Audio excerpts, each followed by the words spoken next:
பூஜை அறையில் ஏற்றப்படும் விளக்கின் கீழ் அரிசி வைப்பது ஏன் தெரியுமா? அரிசி வைத்தால் என்ன நடக்கும் என்பதையும் பாருங்கள். அனைத்து மத வழிபாடுகள் என்பது முக்கியம் என்றாலும் இந்து மதத்தில் பல வகையான பூஜைகளை செய்து வழிபடுவார்கள். இந்து மதத்தில்தான் அதிகப்படியான விரதம், நோன்பு, பண்டிகை, சம்பிரதாயங்கள் என அனைத்தும் கொட்டி கிடக்கின்றன. இந்து மதத்தில்தான் பூஜைகளுக்கு அதிக முக்கியத்துவம் வழங்கப்படுகிறது. வீடுகளில் பூஜை அறை அமைத்து காலையிலும் மாலையிலும் பூஜை செய்வது இந்துக்கள் வழியாக கடைபிடித்து வரும் வழக்கமாக கொண்டுள்ளனர். பூஜையின் போதே வீடே பிரகாசிக்கும் அளவுக்கு விளக்குகள் எரியவிட்டும், தூபம், சாம்பிராணி, மலர்கள் வைத்தும் பிரசாதம் படைக்கப்பட்டும் தெய்வ வழிபாட்டினை மேற்கொண்டு வருகின்றனர். இந்துக்களின் பூஜைகளில் விளக்கு ஏற்றுவது மிகவும் இன்றியமையா ஒன்றாக உள்ளது. எந்த தெய்வத்தை வழிபட்டாலும் விளக்கு ஏற்றுவது வழக்கமாக வைத்துள்ளனர்.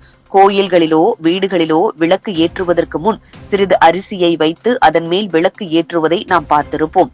அப்படி ஏன் அரிசி மீது வைத்து விளக்கு ஏற்றுகிறார்கள் என்பதை பார்க்கலாம்.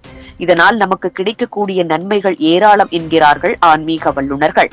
விளக்கை ஏற்றாமல் எந்த ஒரு பூஜையும் முழுமையடையாது. விளக்குதான் அனைத்துக்கும் மூலாதாரமாகும்.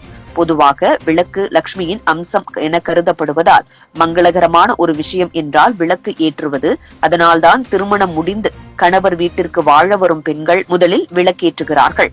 பல கோயில்களில் வீடுகளில் பூஜையின் போது விளக்கின் கீழ் அரிசி வைப்பதை பார்த்திருப்பீர்கள். அது ஏனென்று தெரியுமா?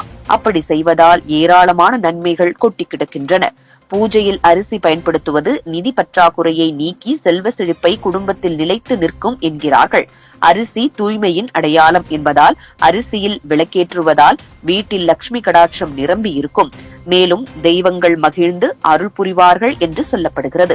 இதனால் வீட்டில் மன அமைதி, சந்தோஷம், செல்வம், கல்வி, உடல் நலத்தில் முன்னேற்றம் என அனைத்து சுப விஷயங்களும் நிகழ்ந்து கொண்டிருக்கும் என சொல்லப்படுகிறது. எனவே ஒரு பூஜையின் போது ஒரு சிறிய பாத்திரத்தில் அரிசி எடுத்து அதன் மேல் விளக்கேற்றி வழிபட எல்லா நலன்களும் உண்டாகும்.